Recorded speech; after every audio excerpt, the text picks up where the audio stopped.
আল্লাহ নবী সেই সময় বলেছিলেন, হে আল্লাহর ফেরেশতা, আমি রাসূলুল্লাহ এটাই চাই, কাল কিয়ামতের ময়দানে আমার গুনাহগার উম্মতদের জন্য আল্লাহ দরবারে শাফাআত করতে পারি। এজন্য রাসূলুল্লাহ বললেন শাফাআত করবেন, তবে ওই ব্যক্তির জন্য করবেন না যে লোকটা শিরক করে মারা গেছে। এই শিরক করে মারা গেছে, মুশরিক হয়ে গেছে, এই মানুষটার জন্য আমার নবী কিন্তু শাফাআত করবেন না। এই শিরককারী কিন্তু শাফাআত পাবে না।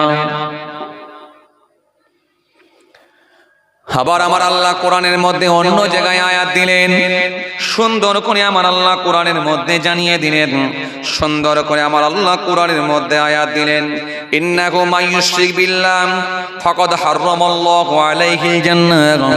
ইন্নাহু মাইয়ুশরিক বিল্লাহ, যে ব্যক্তি আল্লাহর সঙ্গে শিরক করল, ফাকাদ হারামাল্লাহু আলাইহিল জান্নাহ, জান্নাত তার জন্য হারাম হয়ে গেল। তাহলে শিরক করলে কি হবে? জান্নাত হারাম।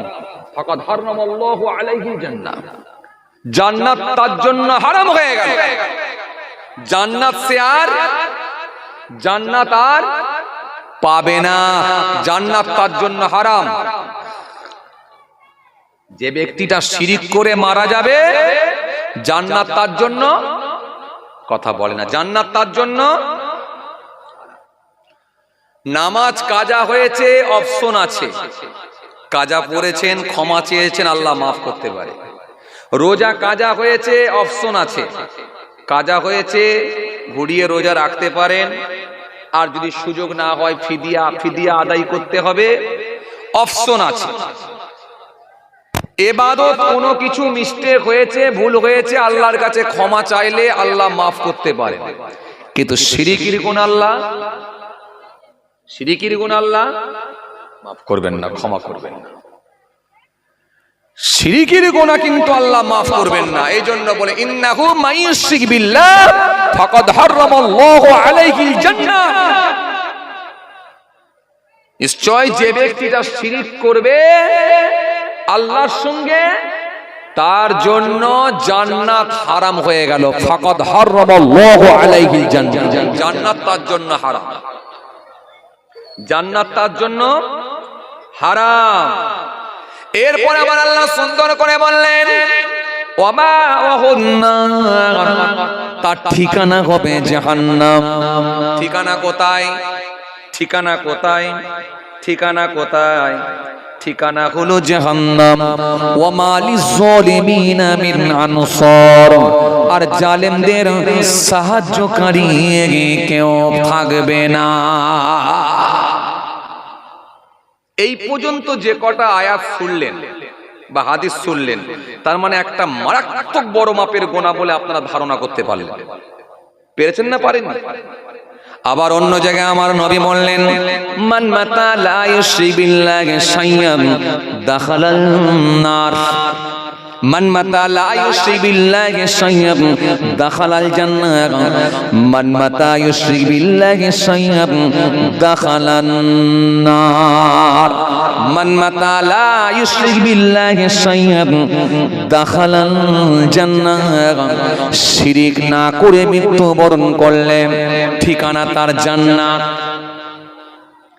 আর মান মাতা ইউশরিক বিল্লাহি শাইআন দাখালান নার, শিরক করে যদি কেউ মৃত্যুবরণ করে ঠিকানা তার জাহান্নাম।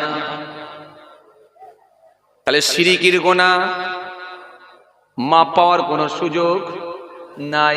এবারে শিরক কি?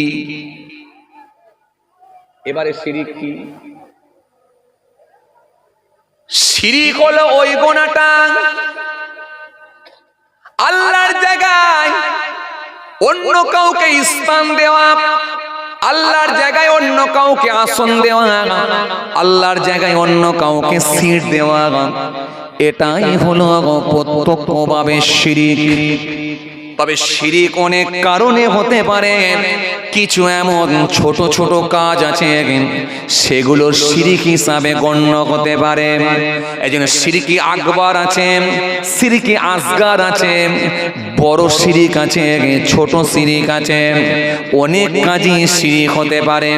তার ভেতরে আমি কমন দু চারটে কথা আপনাদের বলে দিচ্ছি যেগুলো আমাদের সমাজে খুব বেশি বেশি করে হয়ে থাকে। চাচা আমার মাচার ওপরে বসে আছেন, মনটা খারাপ করে বসে আছেন, মুখটা শুকিয়ে গেছে। হঠাৎ করে দেখা যায় ওই পথ দিয়ে এক যুবক ছেলে যাচ্ছে। ওই পথ দিয়ে যখন যুবক ছেলেটা যাচ্ছে, চাচার দিকে তাকিয়ে একটু দাঁড়িয়ে গেল। চাচা মনটা খারাপ কেন চাচা? মনটা খারাপ কেন চাচা? চাচা মনটা খারাপ কেন? চাচা আমার সেই সময় বলেছিল, বাবা মনটা একটু খারাপ, সুগারটা আমার বেড়ে গেছে, মনটা আমার একটু খারাপ। চাচা তোমার সুগার এখন কত হয়েছে? চাচা বললেন, বাবা সুগারটা বেড়ে এখন 430 হয়ে গেছে। হঠাৎ করে মেপে দেখলাম সুগারটা বেড়ে গেছে, শরীরটাও ভালো নয়, আর সুগার বেড়ে যাওয়ার জন্য মনটাও ভালো নয়। যুবক ছেলেটা সেই সময় বলল, চাচা আমি তোমাকে আজ থেকে প্রায় 1 মাস আগে একটা কথা বলেছিলাম, কি মনে আছে তোমার জানা? বললে, বেটা কি কথা বলো তো দেখি। ও চাচা তোমাকে তো আমি বলেছিলাম আমার আব্বাও ডায়াবেটিসের রোগী, সুগার রোগী, তবে আমার আব্বা মিনা খায় একটা ডাক্তারকে দেখায়। ওই ডাক্তারটা এত ভালো ডাক্তার, সুগার স্পেশালিস্ট, ওই ডাক্তারকে দেখিয়ে আমার আব্বা ভালো হয়ে গেছে। ওই ডাক্তারই তো আমার আব্বাকে ভালো করলো। আর তোমাকে আমি বারবার বললাম একবার ওই ডাক্তারের কাছে যাও, ওই ডাক্তারটাও তোমাকে ভালো করে দিত, তুমি আমার কথা শুনলে না বলে তাই তোমাকে ভুগতে হলো। বলে না? আচ্ছা বলেন তো এর ভেতরে গোলমাল কোন জায়গাটা?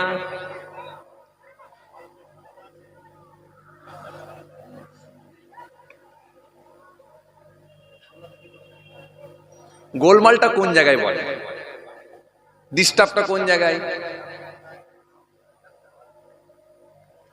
ইনি বলছে ওই ডাক্তারের দায়িত্ব দিয়েছে নাকি, ডাক্তার ভালো করে দেবে, ওইটা গোলমাল। আচ্ছা ওইটা গোলমাল?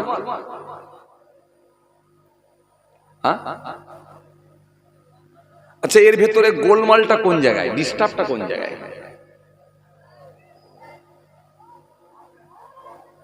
কোন জায়গাটাই ডিস্টার্ব বলেন?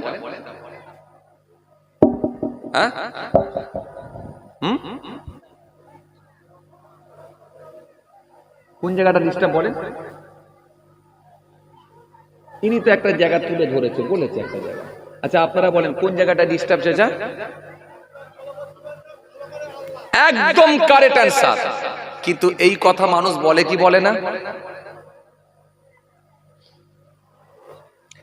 এই যে ছোট্ট কথা, এটা হতে পারে নাম সংক্রান্ত শিরিক, এটা তো তার ঈমান আমলের ক্ষতি হতে পারে।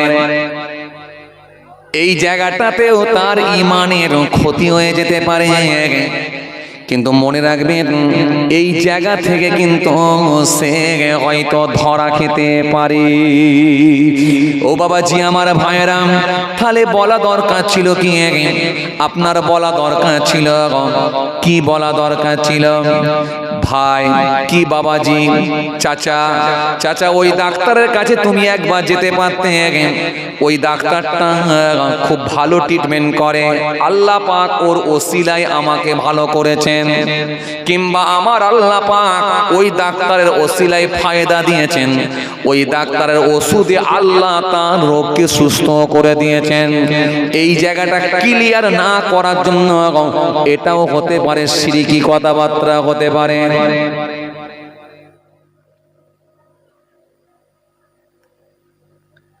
কিতাবের মধ্যে পাওয়া যায়,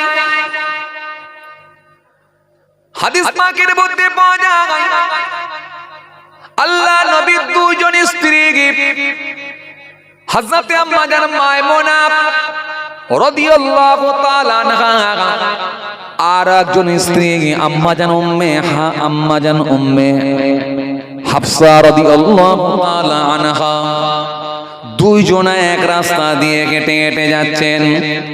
হঠাৎ করে দেখতে পাচ্ছেন একটা গির্জার ভেতরে কতগুলো মূর্তি বসানো আছে, কতগুলো মূর্তি লাগানো আছে।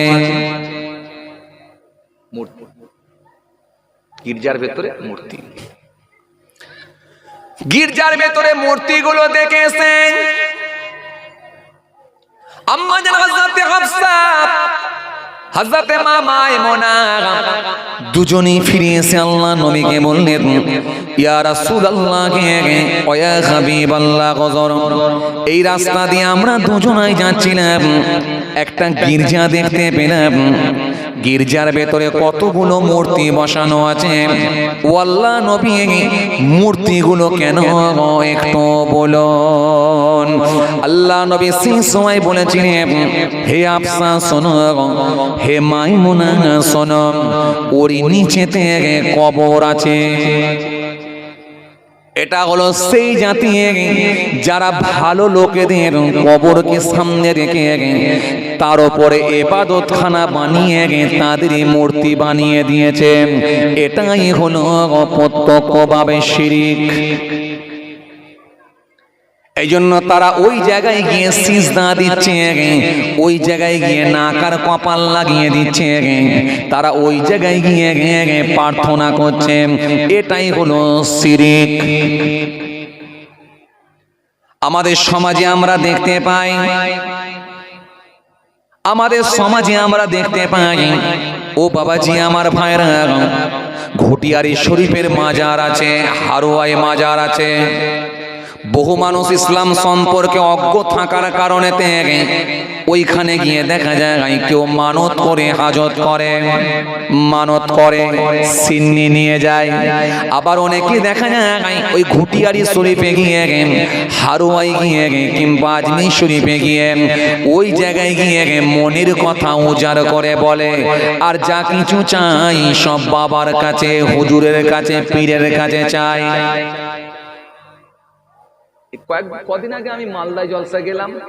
মালদায় জলসায় গিয়ে, মালদায় বড় বড় আল্লাহর ওলিদের মাজার আছে, রওজা আছে, বড় বড় আল্লাহর ওলির মাজার। হযরত শেখ ওসমান আখি রহমাতুল্লাহ আলাইহি হুজুরের রওজা মুবারক একটু জিয়ারত গেলাম। ইচ্ছা গেল একটু হুজুরের রওজাটা একটু জিয়ারত করে আসি। জিয়ারত করতে গিয়ে কান্না এসে যাবার খা, ভাই রে হায়, মানুষ সব গোমরা হয়ে যাচ্ছে, কান্না এসে যাবার খা। দলে দলে মানুষ আসছে, শয়ে শয়ে মানুষ আসছে, একেবারে হুজুরের কবরের সামনে গিয়ে মাথাটা নিচু করে দিয়ে গড়াগড়ি খাচ্ছে, নাক আর কপাল লাগিয়ে দিয়ে একেবারে সিজদা দিয়ে মাথা হ্যাট করে দিয়ে মনের কথা বিড়বিড় বিড়বিড় করে হুজুরকে বলছে। শেষ শেষ শেষ। কোন হুজুরের কাছে, কোন পীরের কাছে, কোন বাবার কাছে গিয়ে যদি সরাসরি চাওয়া হয়, বাবা তুমি আমাকে একটা চাকরি দিও, খাজা বাবার দরবারে গিয়ে বলছে বাবা খাজা বাবা একটা চাকরি দিও, কিংবা বলছে বাবা খাজা বাবা আমি বড় আশা করে এসেছি গো তোমার দরবারে, তুমি নিরাশ করে দিও না, ফিরিয়ে দিও না, আমার 3টে মেয়ে হয়েছে, যে তোমার দরবারে এসেছে সেই কিছু না কিছু পেয়েছে, আর আমি তোমার দরবারে এসেছি, নিরাশ করে দিও না, খালি হাতে ফেরাও না, অন্তত 3 মেয়ের কোলে একটা ছেলে তুমি দিও।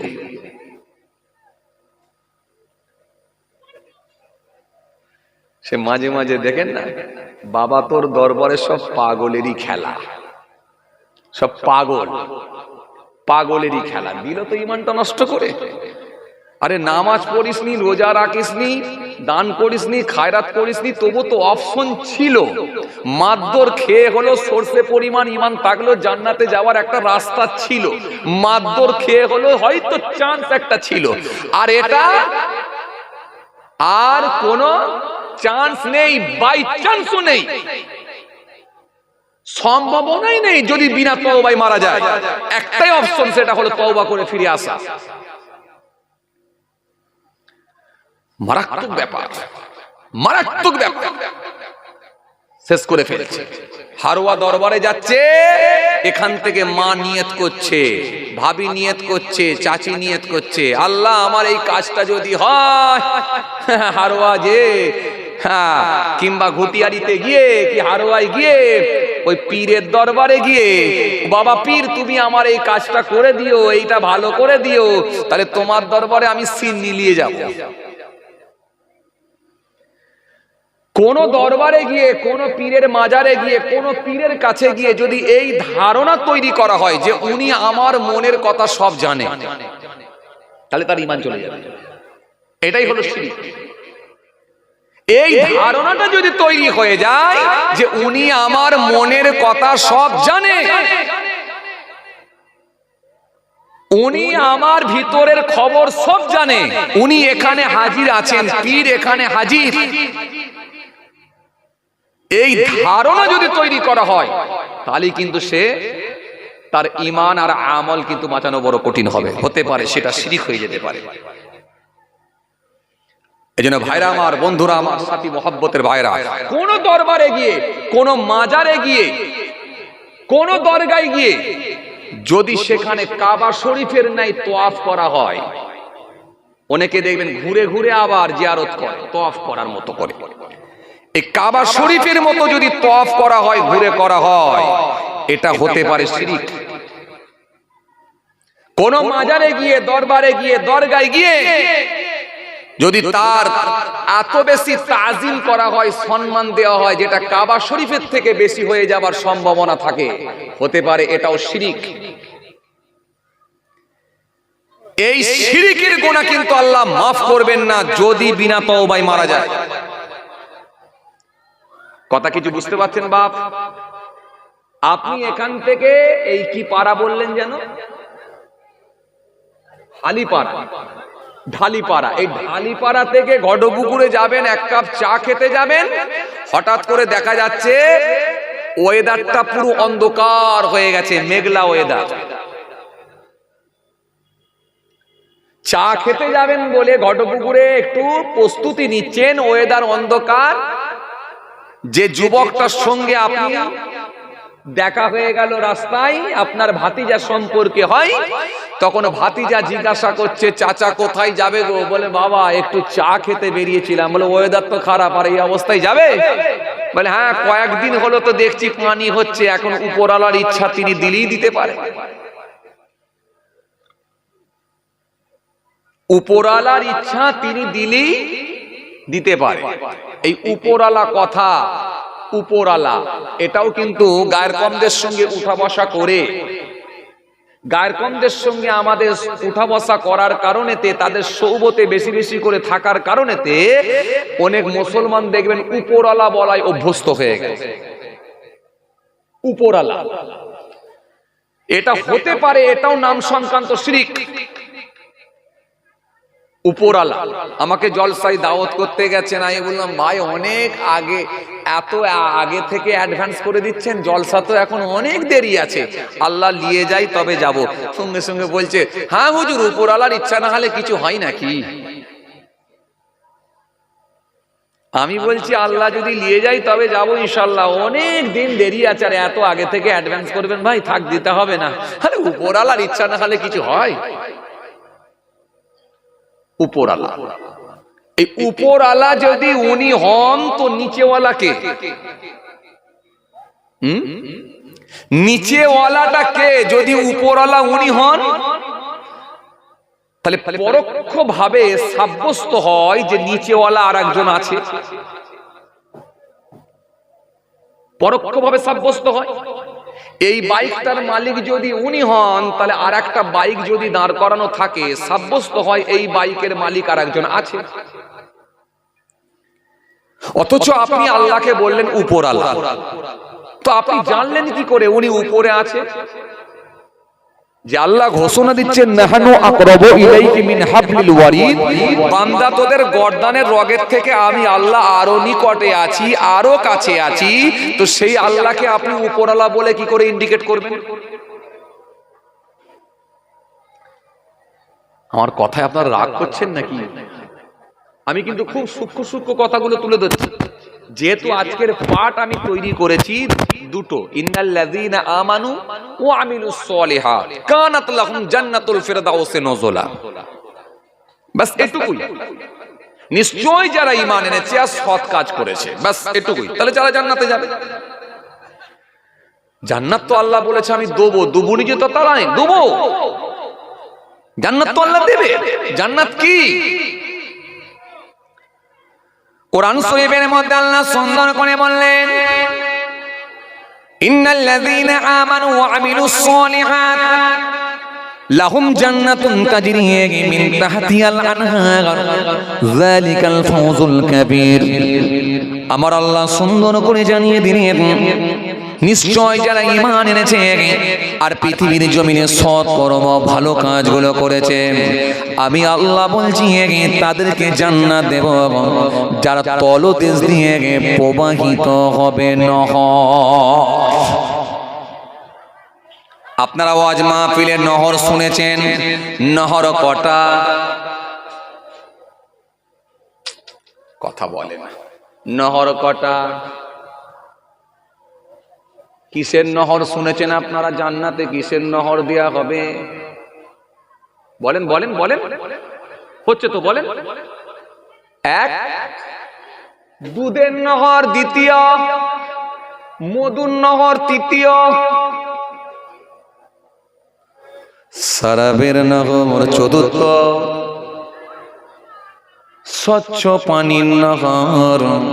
আমার আল্লাহ এই নহরগুলো দেবেন, ওই বাংলোর নিচে দিয়ে নহর জারি থাকবে। ঠান্ডে ঠান্ডে হাওয়া, মিঠা মিঠা হাওয়া, খুশবু খুশবু হাওয়া জান্নাতীরা উপভোগ করবে। আমার আল্লাহ পে সুন্দর করে বললেন, লাহুম জান্নাতুন তাজরি মিন তাহতিহাল আনহার যালিকাল ফাওজুল কাবীর। আমি আল্লাহ বলছি যার তলদেশ দিয়ে প্রবাহিত হবে নহর, আর আমি আল্লাহ বলি শোনো, যালিকাল ফাওজুল কাবীর, এটা তাদের জন্য হলো চমৎকার উপহার, এটা তাদের জন্য হলো বড় মাপের সফলতা। আমি আল্লাহ জান্নাত দেব যার তলদেশ দিয়ে নহর জারি থাকবে, আর তারা খুশবু খুশবু হাওয়া, খুশবু খুশবু খুশবু মিঠা মিঠা হাওয়া তারা আরাম উপভোগ করবে। আর যার তলদেশ দিয়ে হবে প্রবাহিত নহর, আর এটা হলো তাদের জন্য চমৎকার উপহার, এটা হলো তাদের জন্য বড় মাপের সফলতা।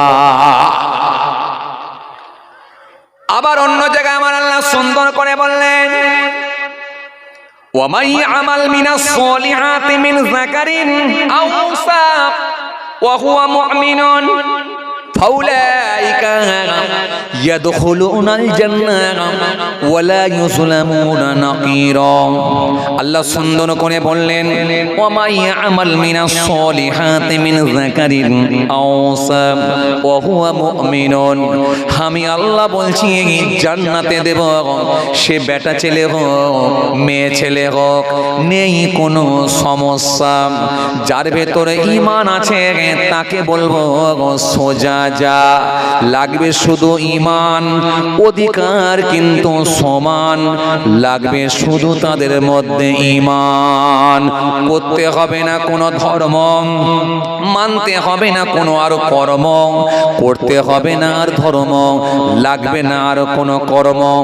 নামাজ তাদের লাগবে না, রোজা তাদের করতে হবে না, যাকাত তাদের দিতে হবে না, আর হজে যেতে হবে না, দান করতে হবে না, খায়রাত করতে হবে না, আর হালাল খাদ্য ভক্ষণ করতে হবে না। সব শেষ হয়ে গেল, চ্যাপ্টার ক্লোজ। লাগবে শুধু ঈমান, অধিকার কিন্তু সমান। আমি আল্লাহ তাদেরকে জান্নাতে দেব। ওয়ামান ইয়ামাল মিনাস সলিহাতি মিন যাকারিন আও উনসা ওয়া হুয়া মুমিনুন ফাউলাইকা ইয়াদখুলুনাল জান্নাহ ওয়া লা ইউযলামুনা নাকিরা।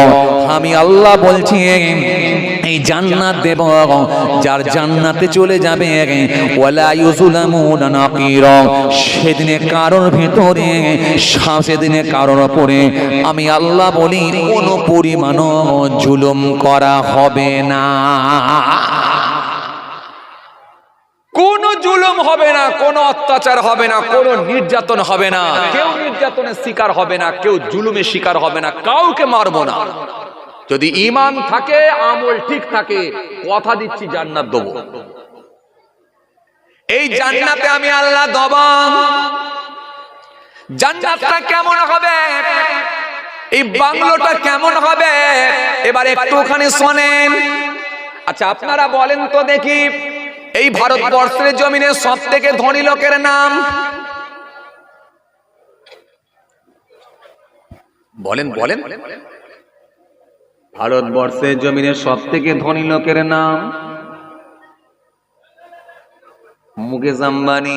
চাচাও জেনে গেছে মুকেশ আম্বানি। বাহ, ভালো বলছে, মাশাআল্লাহ।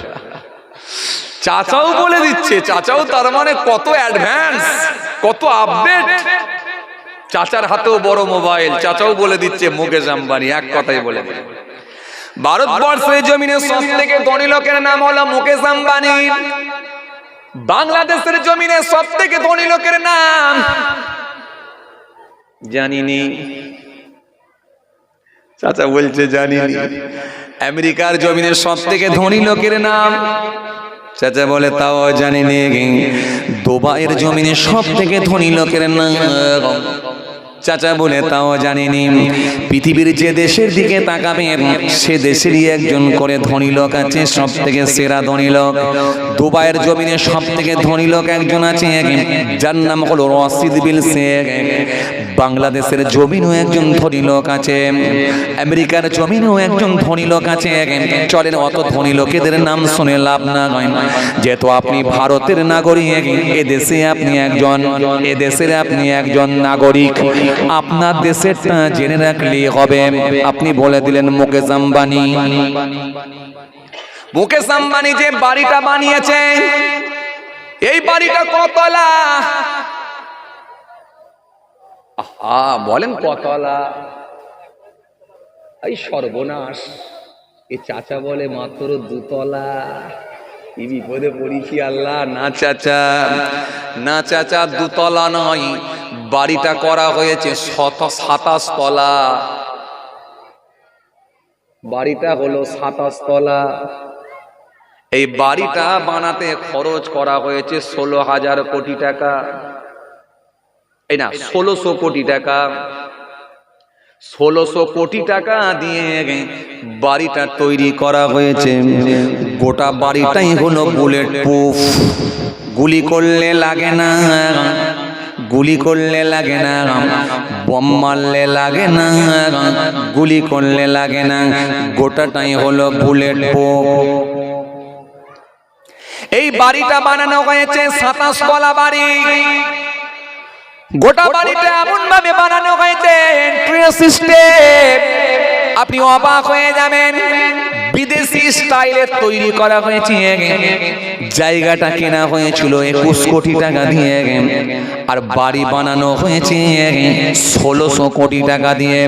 27 তলা বিল্ডিং, 27 তলা বাড়ি। ছাদের ওপরে 3টে হেলিপ্যাডের ব্যবস্থা করা হয়েছে। বাবু ইচ্ছা মতো রোড জ্যাম থাকার কারণে হেলিকপ্টারে করে উড়ে চলে যায়, আবার হেলিকপ্টারে করে বাবু ছাদের ওপরে নেমে বসে যায়, ছাদেতে নেমে যায়, হেলিকপ্টারে করে উড়ে যায়। ইচ্ছা মতো উড়ে যেতে পারে, ইচ্ছা মতো নিজের বাড়িতেও আসতে পারে। হেলিকপ্টার এসে ছাদের উপরে ল্যান্ড করে। 3খানা হেলিকপ্টারে নামতে পারবে একসঙ্গে। হেলিপ্যাডের ব্যবস্থা করা হয়েছে। শুধু তাই নয়, ওই বাড়িতে মোট সদস্য হলো 5 থেকে 6 জন, কিন্তু কর্মচারী হলো 650 থেকে 700 জন। কর্মচারী সব সময় সেবা যত্নে নিয়োজিত। শুধু তাই নয়, ওই বাড়িতে লিফটের ব্যবস্থা আছে, লিফট করে নামতে হয়, প্রায় 8খানা মতো লিফট করা আছে। ও মুসলমান ভালো করে শুনে রাখেন, মুকেশ আম্বানি যে গাড়িগুলো চাপে কম বেশি প্রায় 165 থেকে 68খানা গাড়ি। একটা লোকের কটা গাড়ির দরকার? একটা, দুটো, তিনটে, তার বেশি লাগে বলে আমার জানা নাই।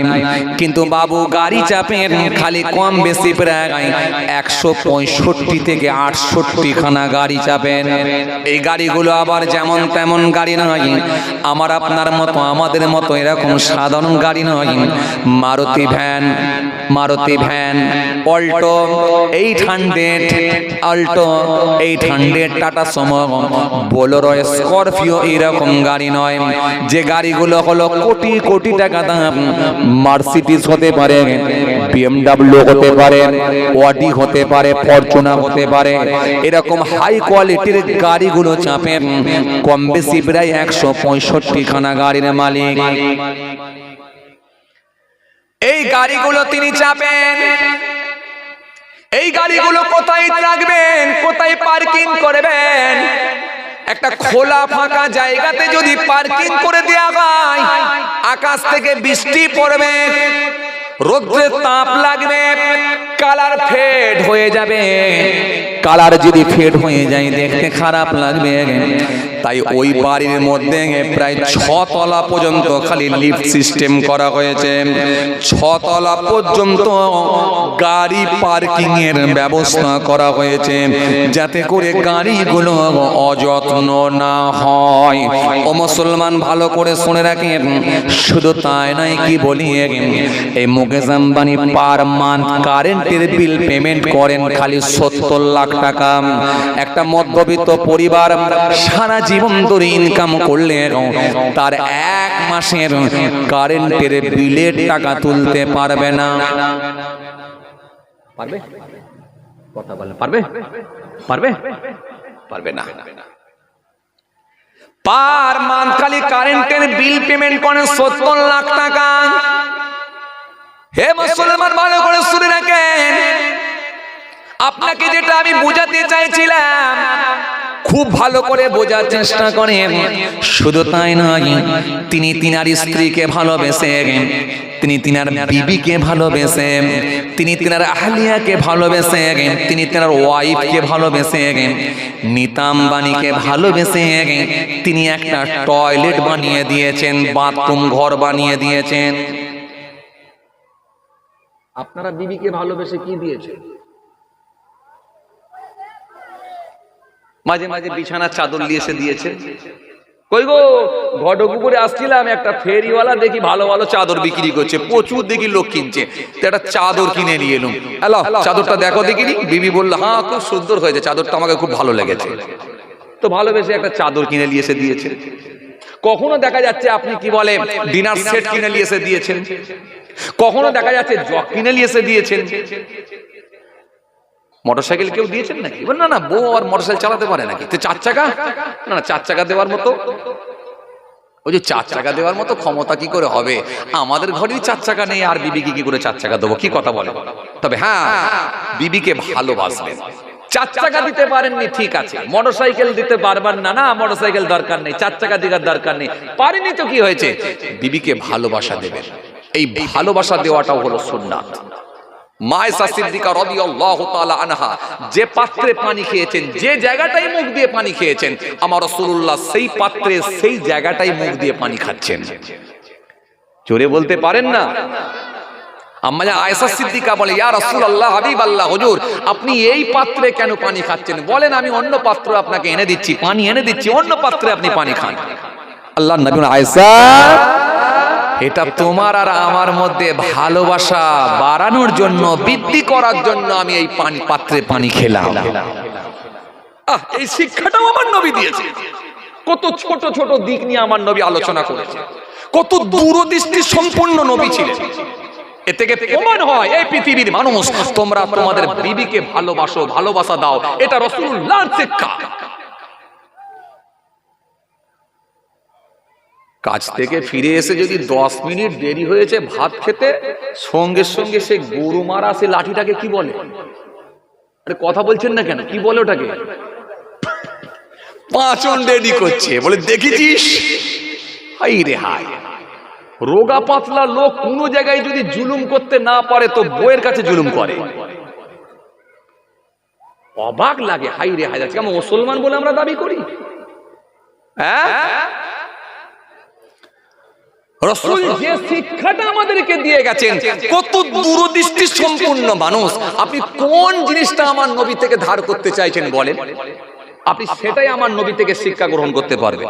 এই জন্যই তো রাসূল হলেন মাস্টার, ডাক্তার, ইঞ্জিনিয়ার, উকিল, হাকিম, ব্যারিস্টার, যা বলবেন, as a teacher, as a leader, as a commander, as a professor, as a master, Muhammad সাল্লাল্লাহু আলাইহি ওয়াসাল্লাম has been the most practical and most successful of all prophet. আপনি যে অ্যাঙ্গেলে আমার নবী থেকে ধার করবেন সেটাই আমার নবী থেকে ইনশাআল্লাহ নিতে পারবেন।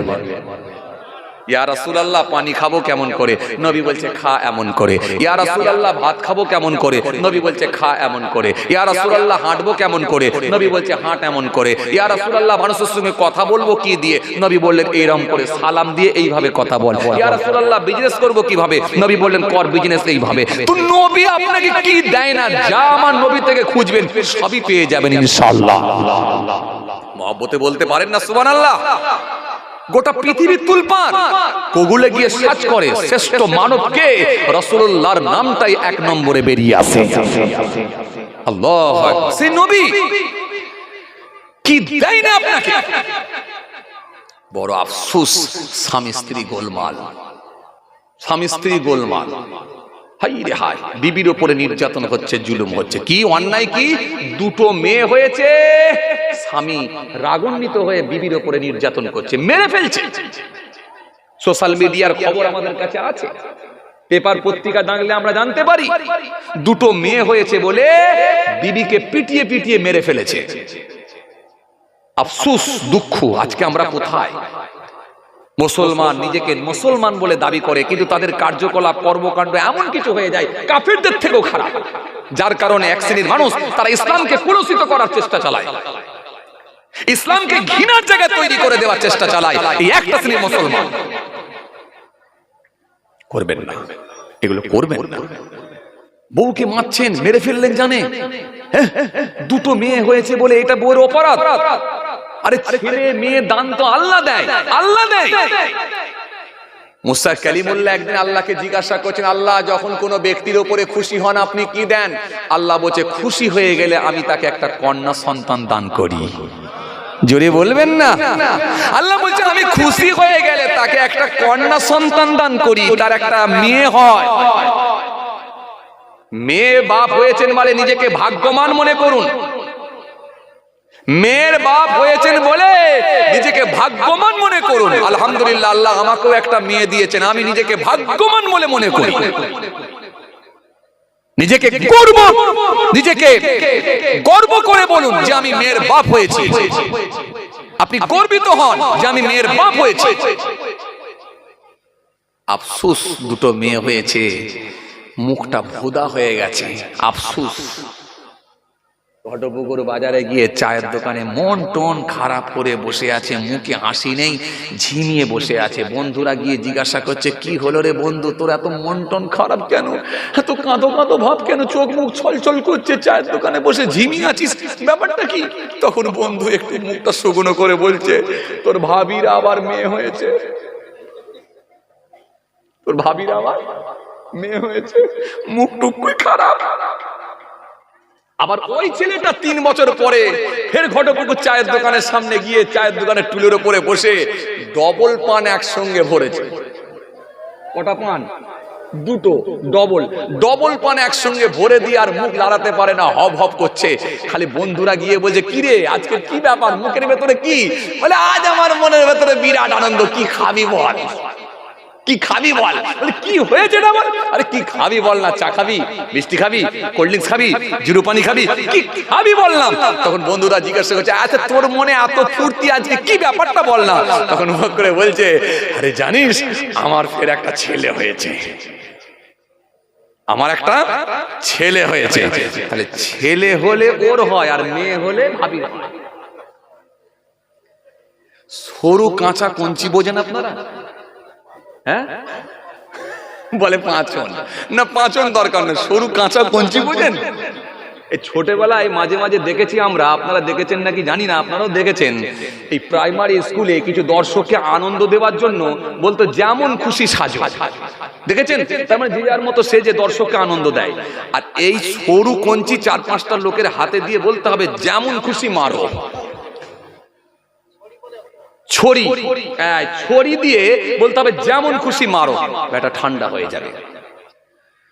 বদমাইশি করার জায়গা পাও না, না? এই জন্য মনে রাখবেন, ছেলে দিয়েছে আলহামদুলিল্লাহ, তাকে ধর্মীয় শিক্ষা দেন, না হলে কিন্তু কপালে বিপদ আছে। বহু খবর আমাদের কাছে, ছেলে ভাত দেয় না বাপকে, হাইবির ঘুষি মেরে বাপের দাঁত ভেঙে দিচ্ছে। ধর্মীয় শিক্ষা দেন। আর মেয়ে যদি হয়, কপালে হাত বুলোন আলহামদুলিল্লাহ। বুড়ো বয়সে তবু মেয়ের বাড়ি গিয়ে দুবেলা খাওয়া দাওয়া করবেন, একটু মনের কথাটা অন্তত মেয়ের বাড়িতে যে বলে আসতে পারবেন। এই জন্য মুসা আলাইহিস সালাম বলে, আল্লাহ ভালোবাসলে কোনো ব্যক্তিকে কি দেন? আল্লাহ বলছে তাকে আমি একটা কন্যা সন্তান দিই। মুসা আলাইহিস সালাম বলে, আল্লাহ এর পরে যখন কাউকে আপনি ভালোবাসেন তখন কি দেন? আল্লাহ বলছে তার বাড়িতে আমি একটা অতিথি পাঠাই, মেহমান পাঠিয়ে দিই। মেহমান যায়, অতিথি যায়। আবার দেখেন অতিথি এলেও আমরা বেজার। যদি 12:30টার সময় একটা মেহমান চলে আসে, ঘরে এসে মাথাটা চুলকে দিয়ে একটু ঘাটটাকে চুলকে বলছে কোনো টাইম টেবিল নেই, জ্ঞান গম্য নেই, দুপুরবেলা 12:30টার সময় আজানের টাইমে চলে এলো, কি খাওয়াই বলো দেখিনি? এগুলো করি না আমরা। আরে আপনি এত রেগে যাচ্ছেন কেন? গাছ থেকে পারেন না একটা পাতি লেবু কাটেন না, দিয়ে একটা গ্লাসে ঝালেন না, একটু পানি দিয়ে একটু চিনি দিয়ে আর লেবুটা দিয়ে একটু মিক্সড করে শরবত করে দেন না, দিয়ে বলেন না ভাই দুপুরবেলা আলহামদুলিল্লাহ যাক আপনি এসেছেন, অত্যন্ত খুশি হয়েছে, এক গ্লাস শরবত খান, বাড়িতে রান্না আছে মাশাআল্লাহ, সাদা ভাত রান্না হয়েছে, তরকারিটা হচ্ছে, একটু সময় দেন, একেবারে ঘরোয়া খাবার যেমন আমার হয়েছে তেমনই দেবো, কোনো চাপ নেই, এক মুঠো খেয়ে যাবেন। যদি সে মনে হয় যে হ্যাঁ খেয়ে যাবো, টাইম আছে, খেয়ে যাবে। যদি মনে হয় আমার তাড়াতাড়ি আছে, সে বলবে না ভাই আজকে খাবো না, অন্যদিনে যাবো। তা আপনি তো তাকে বলেছেন, বললি তো তার মনটা খুশি হয়।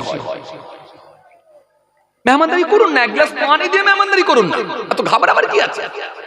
আবার ওইরকম 2 নম্বরই লোকের মতো যেন হবেন না, গেটের বাইরে বের করে দিয়ে বলছে একটু খেয়ে গেলে হতো তো, কথা বলে না, হাত ধরে গেটের বাইরে বের করে দিয়ে বলছে ভাই একটু খেয়ে গেলে হতো। এরকম লোক আছে দেখবে। আল্লাহ মানুষ যে কি ডেঞ্জার, হাই রে হাই, মারাত্মক ব্যাপার। জি চলেন, শেষ করতে পারবো না হলে খেয়াল করেন বাবাজি আমার ভাইরা, যে কথা বলছিলাম আসেন। তো কি বলতে বলতে চলে এলাম, হ্যাঁ মুসা সালাম বলছে আল্লাহ এর পরে যখন কি খুশি হন তখন কি দেন? আল্লাহ বলছে এর পরে যখন আমি কোনো ব্যক্তির উপরে, কোনো এলাকাবাসীর উপরে খুশি হয়, তখন আকাশ থেকে বৃষ্টি বর্ষণ করি, পানি নাজিল করি, পানি হয়। এখন দেখেন পানি হলেও আমরা বেজার। 3 দিন যদি নিম্নচাপ হয়ে যায় মাথা খারাপ, ঘটপুকুরা চা খেতে যেতে পারছে না, মাথাটা চুলকে বলছে যখন তখন পানি, একটু যেতেও পারলো না। আবার যদি চাচি আবার যদি পাতার বস্তাটা নিয়ে গিয়ে একটু রোদ বেরিয়েছে বলে শুকোতে দেয়, আবার ঝমঝম করে পানি, তাড়াতাড়ি করে ঝাড়ু নিয়ে ঝাঁটা নিয়ে দৌড়ে গিয়ে পাতাগুলো ঢোকাচ্ছে, আর বলতে হচ্ছে সব সময় পানি, আর ভালো লাগে না, যেন মনে হচ্ছে আকাশ ফুটো হয়ে গেছে। নাউযুবিল্লাহ মিন যালিক। এরকম কথা বলবেন না, এটাও শিরকি কথা। আপনাকে আমি শিরক নিয়ে বলছিলাম, এটাও শিরকি কথা। এরকম কথা কেন বলবেন? আপনি তো নিজেই বলেছেন আল কদরু খায়রিহি ওয়া শাররিহি মিনাল্লাহি তাআলা, ভালো এবং মন্দ যা হয় সব তো আল্লাহর হুকুমই হয়, এটা তো আপনি বলেছেন। তাহলে বললেন এক আর করলেন এক, বললেন এক করে দেখালেন আরেক, এটা কিন্তু আল্লাহর কাছে প্রিয় বান্দা হওয়াটা বড় কঠিন হবে। তাহলে মেয়ে হলে আল্লাহ খুশি হলে দেয়, বেজার হবেন না। আল্লাহ তার রুজিতে বরকত দেয়, জান্নাতের ভেতরে তার জন্য আল্লাহ একটা ঘর রেডি করে দেয়, একটা ঘর রেডি হয়ে যায়, আর রুজিতে আল্লাহ ফুরন্ত বরকত দিয়ে দেয়, বেজার হবেন না, নারাজ হবেন না। মেহমান এলে যেমন সামর্থ্য তেমন খাওয়াবেন, 1 কাপ লাল চা খাওয়াবেন, 1 গ্লাস লেবু পানি শরবত খাইয়ে দেবেন, বেজার হবেন না, বেজার হওয়ার দরকার নাই, রাগান্বিত হবেন না, বেজার হবেন না, খাইয়ে দেন, ব্যাস এতটুকু করব, এতে ইনশাল্লাহ কাজ হবে। আর আকাশ থেকে বৃষ্টি বর্ষণ হলে আল্লাহ খুশি হয়েছেন বলেই পানি দিচ্ছেন, এটা মনে করুন। সাময়িক দৃষ্টিতে হয়তো আপনার মনে হচ্ছে ক্ষতি হলেও, কিন্তু আপনি যদি দূরদৃষ্টি নিয়ে যদি দেখেন, কারো না কারোর ফসলের জন্য হতে পারে, বা অন্য কোনো আদার্স দিক দিয়ে যদি দেখেন, হয়তো কারো না কারোর উপকারে আসবে ওই পানি। চলুন ভাইরা আমার, বন্ধুরা আমার, সাথী মহব্বতের ভাইরা, কি কথা বলতে বলতে এতদূর চলে এলাম বলেন দেখিনি? কি কথা বলছিলাম জানো? আম্বানি, হ্যাঁ ঠিক ধরেছেন। হ্যাঁ, বিবিকে ভালোবেসে একটা টয়লেট এই জায়গায় ছেড়েছিলাম, তাই তো নাকি? বিবিকে ভালোবেসে একটা টয়লেট করে দিয়েছেন, আহলিয়াকে ভালোবেসে একটা টয়লেট বানিয়ে দিয়েছেন।